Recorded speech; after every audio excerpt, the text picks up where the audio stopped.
Hiya. We are Lou and John.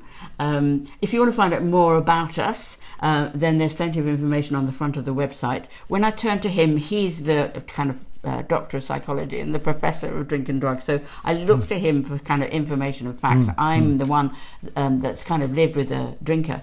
First of all, when we're talking about this particular mistake, first thing I want to say is in any other circumstance within a relationship, the things that you are doing are part of love. When you love someone, you want to cover them, you want to protect them, you don't want to drop them in it, and therefore to kind of protect them is absolutely right. But with a drinker, it actually doesn't do what it should do. Is that right? It doesn't. I mean, people change for two reasons. One is to get something better, and the other one is because things are bad. And if you protect the drinker all the time, then what doesn't happen is that they don't actually learn from their mistakes. Okay. It's that simple.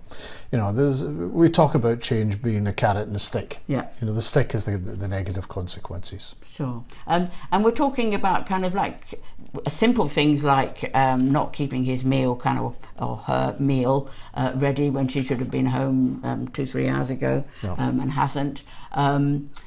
Secrecy, that's a very secrecy is a big one. Yeah. I mean, addiction actually thrives in secret. Yeah. You know, we called this website Bottled Up for that very simple reason, that what people tend to do is families tend to keep the secret, and unfortunately, as I say, addiction thrives in secrecy.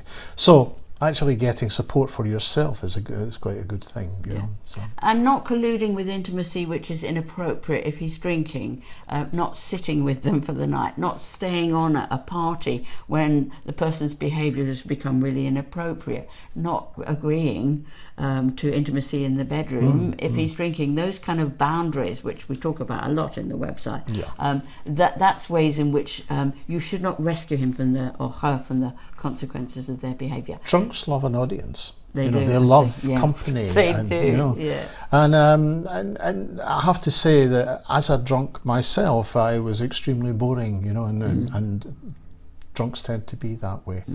But they also want people to be around them when they're drinking. Sure.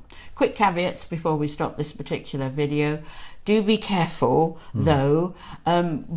Obviously, things like keeping your house safe, like making sure that the chip pan isn't on, and these sorts of things, that wouldn't be leaving him to do the consequences of behaviour, because all of you then would reap that consequence. No, you have to have a wee bit of common sense here, and the same with the secrecy. You know, that you don't sort of tell the local gossip all about it. You know, you tell your safe people. Yes. Yeah, and the other thing is not telling boss. Right, I mean that's the biggie. Right, the temptation to ring up, particularly if you know the boss a bit, and say, "I'll tell you about my husband." Yeah.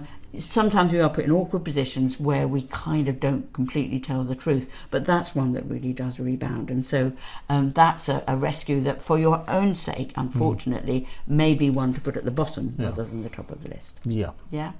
Okay, we hope you don't continue to make those mistakes. Do come and join us and find out much more. There's much more about all of these things in the website. Yeah. Thank you for listening. It's lovely to talk to you. Bye. Bye. And out. Okay.